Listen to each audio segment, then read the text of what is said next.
तो hello guys, कैसे आप सब लोग। आई होप सब लोग मस्त होंगे, स्वस्थ होंगे, अपनी पढ़ाई कर रहे होंगे और अपने जिसके फिजिकल है फिजिकल भी कर रहा होगा और अपनी टाइपिंग पूरी अच्छे से कर रहे होंगे। जिसकी टाइपिंग चल रही है उसको टाइपिंग की गाइडेंस दे चुका हूँ, जिसका फिजिकल चल रहा है वो फिजिकल करता रहे और आगे जो आने वाले एग्जाम है उन पे भी नज़र बनाए रखिएगा, क्योंकि ये एग्जाम जो आ रहे हैं वो हर बार नहीं आते, 3 या 4 साल में एक बार आते हैं। तो उसकी तैयारी ऐसी कर दीजिए कि जब भी पेपर हो जाए, कोई फिक्स डेट नहीं आई अभी, नवंबर दिसंबर जनवरी जब भी आपका पेपर हो तो आप उसको क्रैक कर सकें, ठीक है। तो मैं एवेंजर सबसे पहले आपका ओपन योर आइज में स्वागत करता हूँ। तो जैसा कि कल मैंने पढ़ाया था आपको कल मैंने आपको पार्ट्स पढ़ाए थे और आज पढ़ेंगे हम आर्टिकल्स, ठीक है। टिप्स भी दूंगा कुछ और ट्रिक्स भी बताऊंगा, साथ में पूरे आर्टिकल्स की पीडीएफ भी आपको मिलेगी। तो अगर आप मेरी ये वीडियो पढ़ लेते हो तो जित आर्टिकल्स या फिर जो पार्ट्स कर रहा हूँ मैं पॉलिटी पूरी बता रहा हूँ, पूरी पॉलिटी से जो भी क्वेश्चन आएगा वो इस मेरी पॉलिटी की क्लासेस से बाहर नहीं जाएगा, ठीक है। और आज जो आर्टिकल्स हम पढ़ रहे हैं इसमें से कोई सा एग्जाम उठा लो, एसएससी उठा लो या रेलवे का एनटीपीसी जो आने वाला है, या फिर डी ट्रिपल एसबी के जूनियर असिस्टेंट वाले, या फिर जो आगे हैं जो नई भर्ती जेल वार्डर की या फिर असिस्टेंट सुपरिटेंडेंट की आने वाली है, और जेल वो जूनियर असिस्टेंट के साथ दास दास ग्रेड 4, एलडीसी, पियोन, और आने वाले हाई कोर्ट क्लर्क के जो दिल्ली के हैं वो उसका, और जो यूपी में है यूपी एसआई जो मेन फोकस हम कर रहे हैं UP SI, UP police PSC, jail warder, fire और फायर ऑपरेटर, और यूपी में अभी लेखपाल जो भी आने वाली है उसमें से एक या दो क्वेश्चन आपको इसमें से जरूर मिल जाएगा। ये एक वीडियो आपको दो क्वेश्चन के 2 मार्क्स है, जो जिसमें डबल मार्क्स होते हैं 4 मार्क्स दिला के जाएगी, ठीक है। तो सबके लिए ये, और इसको अच्छे से पढ़िएगा। तो देखो सबसे पहले मैं आपको आर्टिकल्स कराएंगे। देखो आर्टिकल्स में जो जो सबसे पहले एक आपको टिक टिप्स देता हूँ। देखो इसको सबसे पहले याद कर लीजिएगा आप, ठीक है। जैसे कि आर्टिकल 5 to 11 सिटीजनशिप पे, फंडामेंटल राइट्स 12 से 35, उसके बाद जो डायरेक्टिव प्रिंसिपल डीपीएसपी कहते हैं वो 36 से 51 है, central and it's bodies 52 to 151, जितनी भी सेंट्रल की आर्टिकल्स हैं वो 52 और 151 तक हैं, तो ये याद रखिएगा। उसके बाद स्टेट और उसकी बॉडीज हैं वो 152 से 237 है। अब मैंने ये आपको सबसे पहले क्यों बताया, देखो अगर आप ये मैप जो है इसको मैप मान के चलो, सिटीजनशिप 5 से 11, फंडामेंटल राइट्स 12 से 35, अगर आप इसको दिमाग में बैठा लोगे, है ना, तो आप, वो कहते हैं ना जो बड़े बड़े टीचर्स होते हैं कि आप ऑप्शंस को काट के भी आंसर निकाल, अगर आपको नहीं आता क्वेश्चन और आप ऑप्शन काट के भी आंसर निकाल सकते हैं, उसी की टिप्स के लिए मैंने ये आपको बताया। सिटीजनशिप वगैरह फंडामेंटल राइट्स इस पार्टिकुलर आर्टिकल्स के बीच में आएंगे। तो देखते हैं इसका यूज़ क्या है ना, मैं आपको बताता हूँ अगली स्लाइड में। देखो ये क्वेश्चंस कुछ मैंने आपसे उठाए जो प्रीवियस ईयर क्वेश्चंस हैं, एसएससी हो या फिर यूपी के कोई एग्जाम्स हो, प्रीवियस ईयर क्वेश्चन है।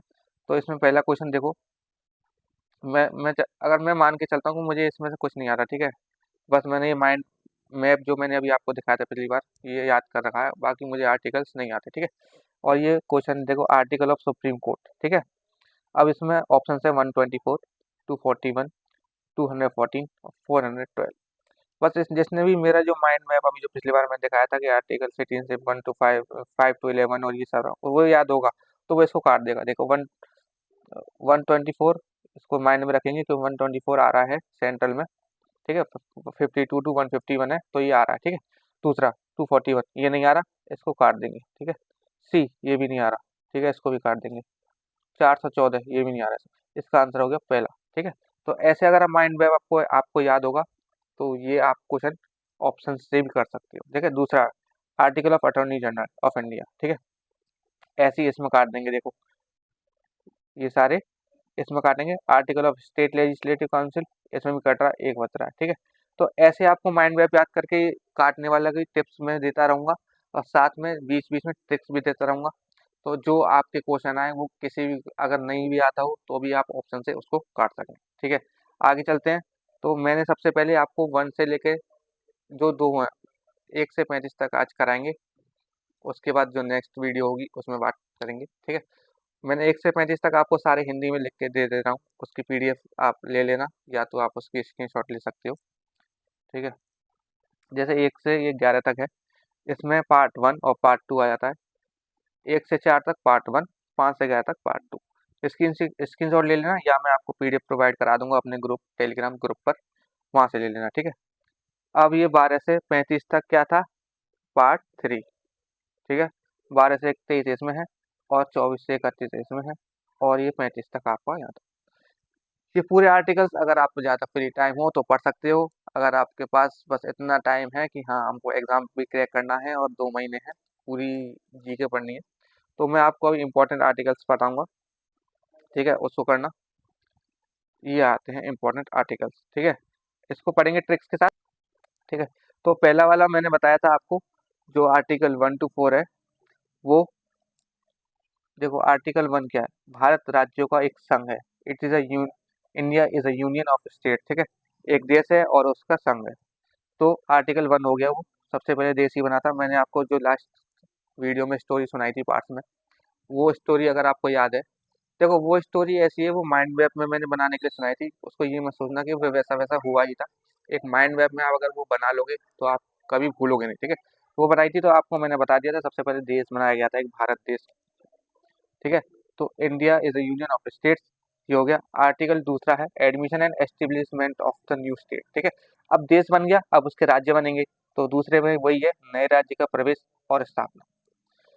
अब तीसरे आर्टिकल में कहा गया है आपको formation of new states and alteration of areas, like नए राज्यों का गठन और क्षेत्रों का परिवर्तन, ठीक है। अब आपका देश बन चुका है पहले आर्टिकल में, दूसरे आर्टिकल में उसमें राज्य बना दिए गए हैं। तीसरे आर्टिकल में आपसे कहा गया है कि आप उन राज्यों में से नए राज्य बना सकते हो और जो क्षेत्र है उसमें परिवर्तन कर सकते हो, ये आर्टिकल 3 में आपको कहा गया है, ठीक है। तो पार्ट 1 फिर से एक बार याद कर लेते हैं, जो जो इंपॉर्टेंट है। पार्ट 1 में 1 2 3 4 है, 4 आर्टिकल आते हैं पार्ट 1 में, और आपको मैंने 3 बताए जो आते हैं। देखो प्रीवियस ईयर क्वेश्चन मैं एक बुक बना चुका हूँ, पूरी पीडीएफ है मेरे पास। जब आपके ये पूरा टॉपिक हो जाएंगे, प्रीवियस ईयर क्वेश्चन आपको कराऊंगा मैं, लेकिन वो मेरे माइंड में कहीं ना कहीं है। प्रीवियस ईयर क्वेश्चन के अकॉर्डिंग मैं आपको जो आर्टिकल्स हैं इंपॉर्टेंट जो आए हैं, कंटिन्यूस आ रहे हैं, उसको करा रहा हूँ इंपॉर्टेंट इंपॉर्टेंट, ठीक है। तो आर्टिकल 1 to 4 पार्ट 1 में है। अब देखो आर्टिकल 1 मैंने स्टोरी सुनाई थी आपको, एक भारत देश बनाया गया है और उसका संघ, मतलब यूनियन ऑफ स्टेट्स, ठीक है। पहले में आपको पहले आर्टिकल में भारत देश बना दिया गया, फिर आर्टिकल दूसरा क्या, देश बना दिया, अब उनमें राज्यों का गठन किया गया, ठीक है। उत्तर प्रदेश, जम्मू कश्मीर, पंजाब, ये सारे राज्यों का गठन कर दिया गया है। तो ये आर्टिकल 2 है। आर्टिकल 3 कहता है जो राज्यों का गठन किया गया है उसमें आप नए राज्य बना सकते हो, और जो क्षेत्र हैं उनमें परिवर्तन कर सकते हो। जैसे थोड़ा सा हिस्सा इस राज्य का उस राज्य को दे दिया, उस राज्य का इस राज्य को दे दिया, आप ये कर सकते हो। तो ये आपको आर्टिकल 3 में बताया गया है। तो ये पार्ट 1 होता है आपका। पार्ट 2 सिटीजनशिप था, मैंने बताया था आपको, उसमें आर्टिकल 5 to 11 आते हैं, ठीक है। देखो आर्टिकल 5 में है संविधान के प्रारंभ में नागरिकता, ठीक है। अब मैंने आपको बताया था देश बन गया, राज्य बन गए, अब नागरिकों को नागरिकता देने का समय आ गया। तो आर्टिकल 5 में यही है कि अब संविधान के प्रारंभ में नागरिकता, बस इतना कहा गया है, ठीक है। अब आर्टिकल 6 पढ़ते हैं। देखो एक निश्चित व्यक्ति की नागरिकता के अधिकार को जो पाकिस्तान से प्रवास करके जो आ चुके हैं उनको नागरिकता दें। जैसे भारत का विभाजन जब हुआ था देश का, जब कॉन्स्टिट्यूशन बना, तो उन्होंने देखा कि नागरिकता तो हम दे रहे हैं, लेकिन कुछ लोग पाकिस्तान से भी आए हैं भारत में, वो यहाँ से, ठीक है, तो उनको भी नागरिकता देनी पड़ेगी, क्योंकि वो पाकिस्तान से शिफ्ट होके इंडिया में आए हैं। तो ये आर्टिकल 6 में आपसे कहा गया है कि कुछ नागरिक जो पाकिस्तान से भारत में आए हैं उनको नागरिकता देने का प्रस्ताव 6 में है, ठीक है। अब पार्ट 3 आते हैं। पार्ट 3 में है फंडामेंटल राइट्स, जो मैंने आपको बताया था। देखो फिर से स्टार्टिंग से करते हैं। देखो देश बन गया एक, पार्ट 1 में एक देश बना दिया गया और उसमें राज्य बना दिए गए। पार्ट 2 में उन राज्यों में जो बनाए गए उनके नागरिकों को नागरिकता दी गई। अब तीसरा पार्ट 3 आता है फंडामेंटल राइट्स। अब नागरिकों को नागरिकता तो दे दी गई, लेकिन उनको कुछ राइट्स भी तो देने हैं, उनके अधिकार भी तो देने हैं। तो पार्ट 3 में आ जाता है फंडामेंटल राइट्स, ठीक है। पार्ट 3 में आर्टिकल आते हैं 12 से लेकर 35 तक, 12 to 35, ठीक है। अब आज जो फंडामेंटल राइट्स थे वो स्टार्टिंग में थे 7। एक था राइट टू प्रॉपर्टी, वो अब हटा दिया गया है। तो अब एक करंट में आपके पास है 6 फंडामेंटल राइट्स, ठीक है। तो वो देखते हैं। आर्टिकल 14 to 18 है राइट टू इक्वलिटी, समानता का अधिकार। आर्टिकल 19 टू 12 है राइट टू फ्रीडम, स्वतंत्रता का अधिकार। आर्टिकल 22, 23 और 24 है राइट अगेंस्ट एक्सप्लॉयटेशन, शोषण के खिलाफ अधिकार। आर्टिकल 25 टू 28 है right to freedom of religion, धर्म की स्वतंत्रता का अधिकार। ठीक है। आर्टिकल 29 और 30 है कल्चरल एंड एजुकेशनल राइट, मतलब सांस्कृतिक और शैक्षिक अधिकार। Article 32 right to constitutional remedies, संवैधानिक उपचार का अधिकार। ठीक है। ये आपका 12 से 35 तक राइट टू फंडामेंटल राइट्स, और ये 6 आपके फंडामेंटल राइट्स है। कौन कौन से फिर से देख लीजिए। राइट टू इक्वलिटी, समानता का अधिकार। राइट टू फ्रीडम, स्वतंत्रता का अधिकार। राइट अगेंस्ट एक्सप्लॉयटेशन, शोषण के खिलाफ अधिकार। Right to freedom of religion, धर्म की स्वतंत्रता का अधिकार। कल्चरल एंड एजुकेशन राइट, सांस्कृतिक और शैक्षिक अधिकार। राइट टू कॉन्स्टिट्यूशनल रेमेडीज, संवैधानिक उपचार का अधिकार। ठीक है। अब जो हटाया गया राइट टू प्रॉपर्टी, वो हटा दिया गया है। जो 7 से अब 6 फंडामेंटल आपके राइट्स हो चुके हैं। ठीक है ना। तो अब देखिए जो आर्टिकल आपके 6 हैं उसको कैसे याद रखना है, एक शॉर्टकट ट्रिक आपको बताता हूँ। राइट टू इक्वलिटी है ना, सबसे पहले राइट टू इक्वलिटी है, तो हम सबसे पहले ई को याद कर लेंगे। उसके बाद है राइट टू फ्रीडम, तो एफ कर लेंगे याद। उसके बाद है राइट अगेंस्ट एक्सप्लॉयटेशन, तो फिर ई लिख लेंगे एक्सप्लॉयटेशन का। फिर उसके बाद है राइट टू फ्रीडम, उसका एफ लिख लेंगे। उसके बाद है कल्चरल एंड एजुकेशन राइट, या तो सी ले लो या ई ले लो, तो एक हमारी अच्छी ई एफ की चल रही है तो हम ई लेंगे। राइट टू कॉन्स्टिट्यूशनल रेमेडीज, इसमें ले लेंगे आर। ठीक है। ई एफ ई आर, ये तो एक शॉर्ट ट्रिक्स है हमारी। ई एफ ई आर, ऐसे आप 6 फंडामेंटल राइट्स को याद कर सकते हो।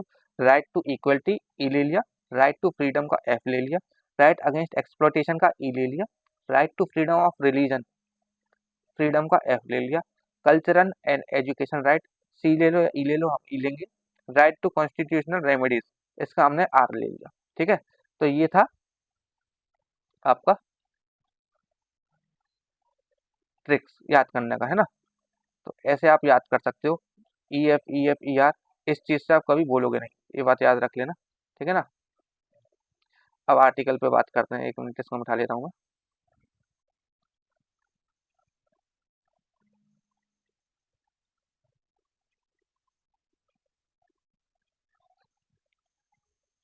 देखो, तो अब देखो जैसे आर्टिकल के नंबर से याद करते हैं, तो देखो आर्टिकल राइट टू इक्वलिटी में कितने आर्टिकल हैं, 14 टू 18, तो कितने हो गए 14 टू 18 तो 5 है ना, तो हम इसे 5 लिख लेंगे। उसके बाद राइट टू फ्रीडम में 9 टू 20, 19 20 24 हो गए। ठीक है। इसको 4 लिख लेंगे।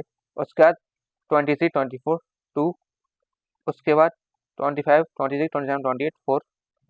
ठीक है। 29 30 2 32, ये बचा 1। ठीक है। अब इसको याद कैसे करना, 5 4 2 4 2 1, 5 4 2 4 2 1, है ना। हिंदी में याद करना, इंग्लिश में थोड़ा अजीब सा लगता है, 5 4 2 4 2 1। हिंदी में याद करोगे थोड़ा अच्छे से याद होगा, 5 4 2 4 2 1, है ना। 5 4 2 4 2 1, ऐसे आपको याद हो जाएगा, ताकि हम अगले जो फंडामेंटल राइट है उसके नंबर्स याद रहें। ठीक है। इसको आप ऐसे याद रख सकते हो। तो ठीक है, ऐसे आपको नंबर तक याद रखने। अब चलते हैं आर्टिकल्स पर। ठीक है ना। सबसे पहले आर्टिकल 14 आता है। देखो आर्टिकल 14 आता है। 14, कानून के समक्ष समानता। ठीक है।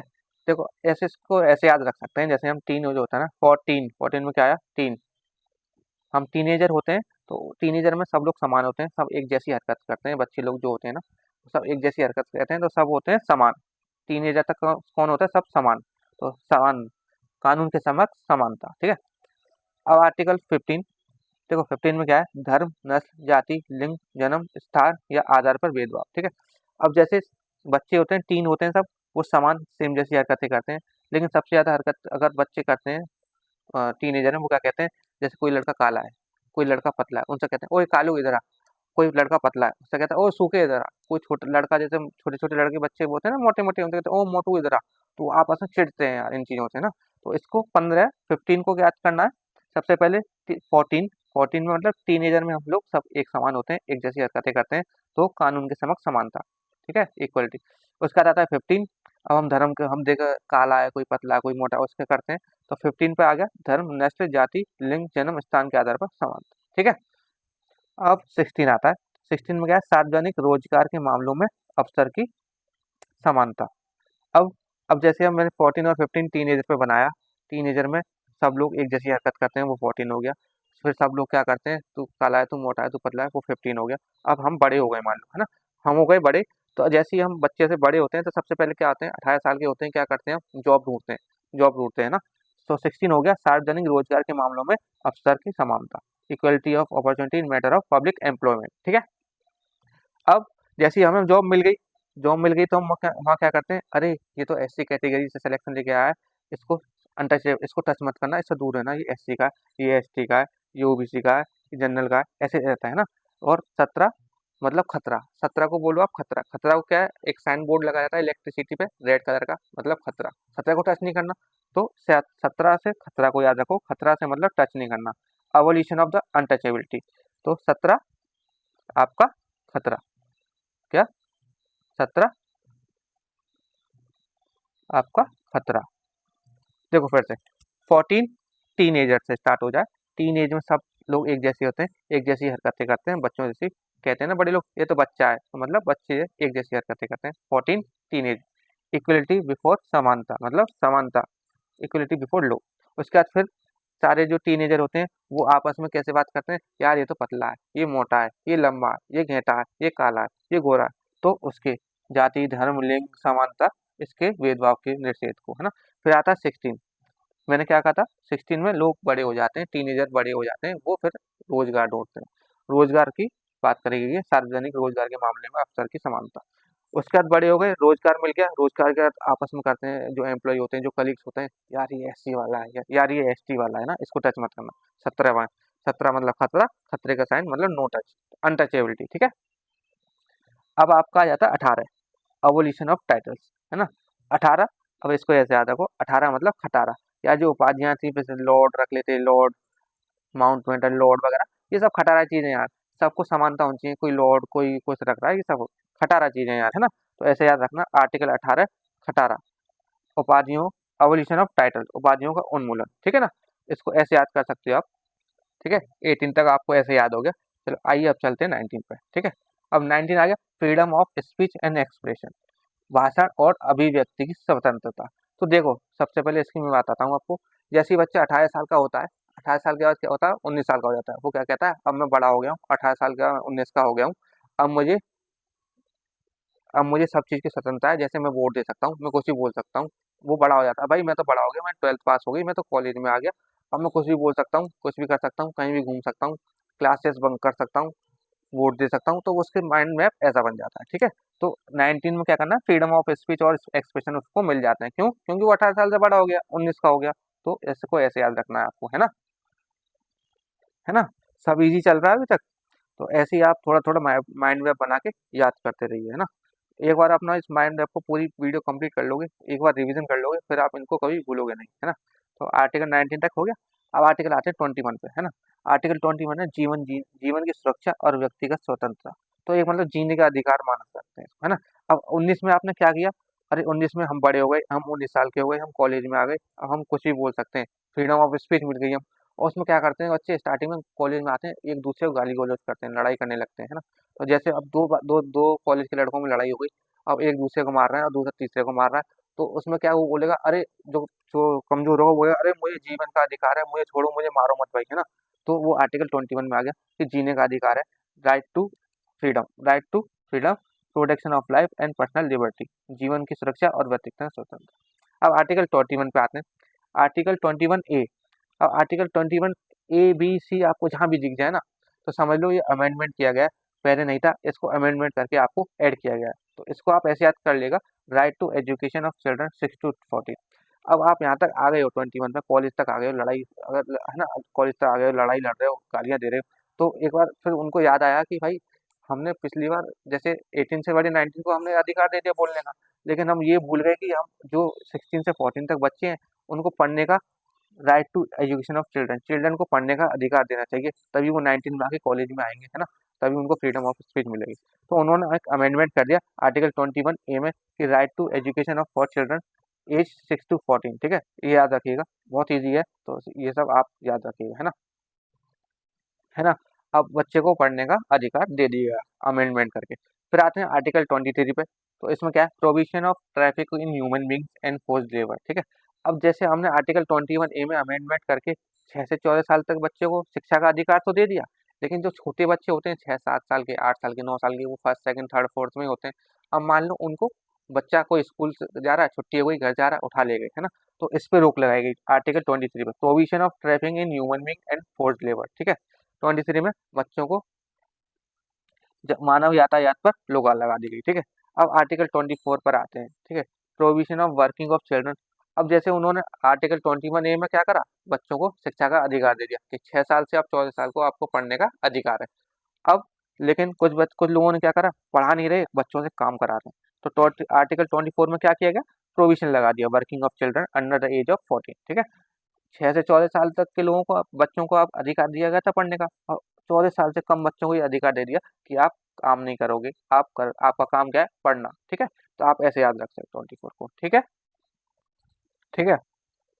अब मैंने आपको क्या बताया था, 24 से 28 आर्टिकल तक आपका क्या है, धर्म, धर्म का अधिकार। ठीक है ना, आर्टिकल ऑफ रिलीजन।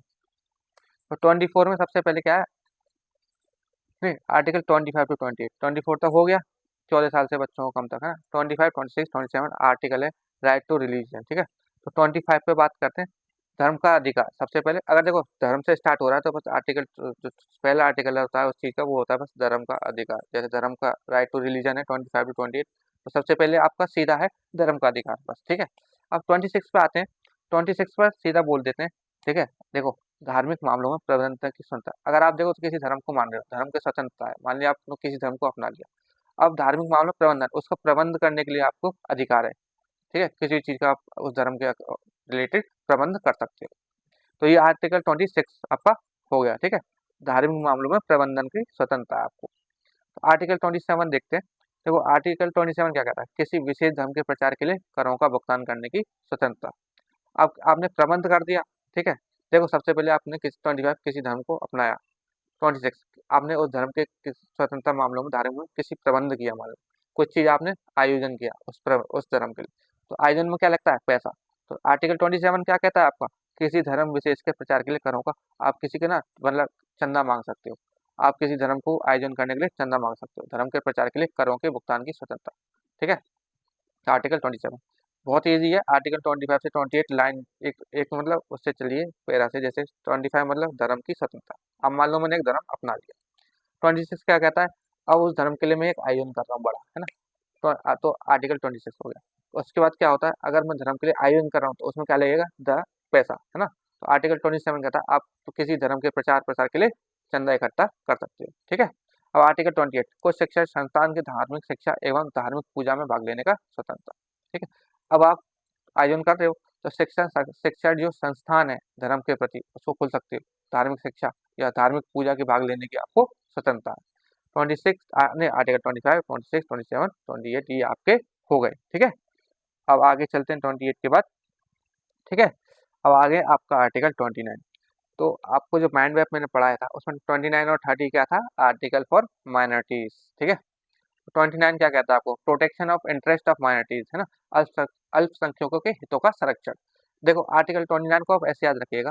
देखो 29 जो नंबर है ना, वो टेबल, किसी टेबल में नहीं आता, कुछ नहीं आता ना, तो ये खुद ऐसा लगता है कि एक है ना अल्प है, मतलब एक माइनर, नंबरों के मामलों में 29 एक माइनर है ना, माइनॉरिटी में आता है।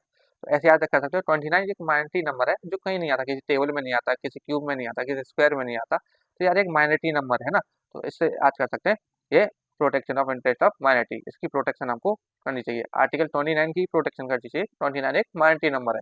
तो फिर आ जाता है आपका 30। ठीक है, अल्पसंख्यकों की शैक्षणिक संस्थान की स्थापना और प्रशासन का अधिकार। ठीक है, आप अल्पसंख्यकों आप शैक्षणिक संस्थान या स्थापना कर सकते हो और प्रशासन का आपका अधिकार है। तो आर्टिकल 29, 30 क्या था, माइनॉरिटी का। ठीक है, तो अब आते हैं आर्टिकल क्या, तो 32। ठीक है, अब आते हैं आर्टिकल 32। देखो 32 पे आपको एक ट्रिक बताता हूँ, पहले आपको बता दें 32 आर्टिकल में क्या है। gives the right of to individual to move to the Supreme Court है and empower to a Supreme Court to issue writs। व्यक्तिगत को सर्वोच्च न्यायालय में जाने का अधिकार देता है और उच्च न्यायालय को रिट जारी करने का अधिकार देता है। तो देखो empower of Supreme Court to issue writ, देखो ये क्या होता है, रिट आपको मैं पढ़ाऊंगा अलग से, ये आर्टिकल्स हैं, लेकिन सुप्रीम कोर्ट को इशू करने का रिट कौन सा आर्टिकल होता है, देखो एक मिनट, आर्टिकल 226 से सुप्रीम कोर्ट क्या कर सकता है, रिट को इशू कर सकता है। ठीक है, तो आर्टिकल 32 ये है, सुप्रीम कोर्ट रिट को इशू कर सकता है।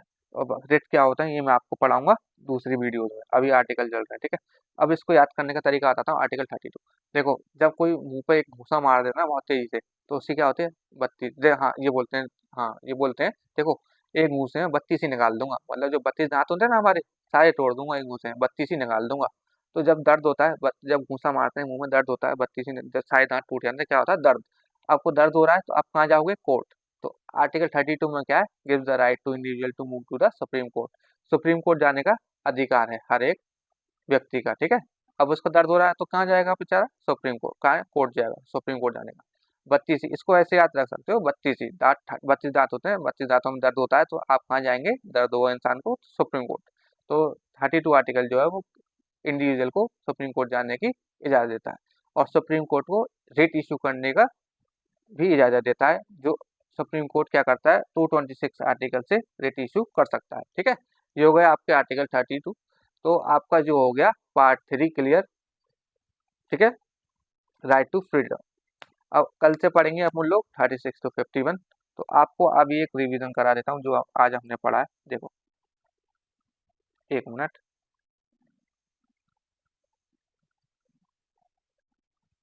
आर्टिकल 1 से 3 तक। सबसे पहले part 1, union and it's territory, संघ और उसके क्षेत्र, देश बन गया। आर्टिकल 1 में एक देश बन गया। आर्टिकल 2 में उसमें राज्य बन गए। आर्टिकल 3 में उन राज्यों में से नए राज्य बनाने का जो है राइट है, और जो उनमें क्षेत्र है उनको इधर उधर करने का भी राइट है। तो ये हो गया part 1। Part 2, citizenship, article 5 to 11। तो 5वें में यही दिया है, भारत की नागरिकता देने का अधिकार है। 6वें में क्या है कि अगर जो पाकिस्तान से इंडिया में ट्रांसफर हुआ है उसको भी नागरिकता देने का अधिकार है। तो ये आ गया आपका सेकंड, सिटीजनशिप। उसके बाद तीसरा आता है पार्ट 3, फंडामेंटल राइट्स का, जिसमें आते हैं 12 to 35। इसमें 6 पार्ट है। कितने फंडामेंटल राइट्स हैं हमारे पास, मैंने आपको बताए थे 6, पहले कहते थे 7, अब कौन सा हटा दिया है, राइट टू प्रॉपर्टी, बचे कितने, 6। 14 से 18 राइट टू इक्वलिटी, 19 से 22 right to freedom, 23-24 right against exploitation, 25 से 28 right to freedom of religion, 29 से 30 कल्चरल एंड एजुकेशन राइट, और 32 राइट टू कॉन्स्टिट्यूशन रेमेडीज। तो मैंने आपको क्या बताया था, मैंने ट्रिक भी बताई थी आपको। ठीक है, सारी ट्रिक्स याद रख लेना। तो 14 आर्टिकल मैंने आपको बताया था, कानून के समक्ष समानता। ठीक है, अब 15 धर्म, नस्ल, जाति, लिंग या जन्म के स्थान पर भेदभाव को निषेध पर समानता। 16 सार्वजनिक रोजगार के मामलों में अवसर। 17 अस्पृश्यता, अनटचेबिलिटी। 18 उपाधियों का उन्मूलन। अब अगर आपको इनकी ट्रिक्स याद होंगी तो ये आपको वैसी माइंड में बना होगा। 14 क्या होगा, टीनेजर वाला, 14 और 15 टीनेजर वाले। 16 में आप बड़े हो गए। 17 में आपको ऑफिस मिल गया, जॉब मिल गई, वहाँ आप बात कर रहे हो कि यार इसको टच नहीं करना, यार इसको ये नहीं करना। और 18 में आपको खटा रहा है भाई, मतलब उपाधियां तो सब लोग समान है। ठीक है, ये वाली ट्रिक थी, है ना, याद आ गई होगी। 19 में, अरे मैं तो बड़ा हो गया, मैं तो 19 साल का हो गया, मुझे क्या मिल गई, अब फ्रीडम ऑफ स्पीच। फिर आर्टिकल 21 में क्या था, आर्टिकल 21 में क्या, उनको फ्रीडम ऑफ स्पीच मिल गई। अब वो लड़ रहे हैं, आपस में गाली गलौज कर रहे हैं। ठीक है, तो एक लड़का जो कमजोर है वो कह रहा है यार मुझे जीने दो, मुझे जीने का अधिकार है। तो अब आर्टिकल 21A मतलब ए मतलब अमेंडमेंट, ABCD आपको जहाँ मिल जाए वो अमेंडमेंट करके बाद में ऐड किया गया। आर्टिकल 21 में क्या कहा, बच्चे बड़े तो हो गए लेकिन हमने पुराने जो छोटे बच्चों को उनको अधिकार नहीं दिया पढ़ने का। अब मान लो वो पढ़ने पढ़ने नहीं जा रहे, काम करा रहे हैं बच्चों से, तो इनको पढ़ने का अधिकार दे दिया जाता है। आर्टिकल 23 में, अब वो बच्चे पढ़ने जा रहे हैं, पढ़ने नहीं जा रहे स्कूल, बच्चे को काम कराया जा रहा है, तो आर्टिकल उसको निषेध लगा देते हैं 23 में। 14 साल से कम लोग ट्रैफिकिंग आप नहीं करोगे। Provision of trafficking in human beings, बच्चों को स्कूल जा रहा है, स्कूल से घर जा रहा है, कोई उठा ले गया, उसको रोक लगा दी गई। फिर आर्टिकल 24 में बच्चों से काम करा रहे हैं, पढ़ा रहे नहीं है, तो उसमें रोक लगा दी गई कि आप वर्किंग नहीं करा सकते 14 से कम साल के बच्चों को। Article 25 freedom of conscience and free profession practice of religion. 25 से 28 मैंने क्या बताया था आपको रिलीजन का, तो सबसे पहले 25 के आपको धर्म का अधिकार है। 26 धार्मिक मामलों में प्रबंध करने का अधिकार है। 27 किसी विशेष धर्म के प्रचार के लिए करों का भुगतान करने का अधिकार है, टैक्स ले सकते हो, मतलब आप चंदा ले सकते हो। आर्टिकल 28 कुछ शिक्षक संस्थान की धार्मिक शिक्षा और धार्मिक पूजा में आप भाग लेने की स्वतंत्रता आपको है। उसके बाद 29 और 30 क्या था, right to minorities. 29 right to minorities हो गया, 30 हो गया आप माइनॉरिटीज के लिए इस्टेब्लिश एडमिनिस्ट्रेशन एजुकेशनल इंस्टीट्यूशन।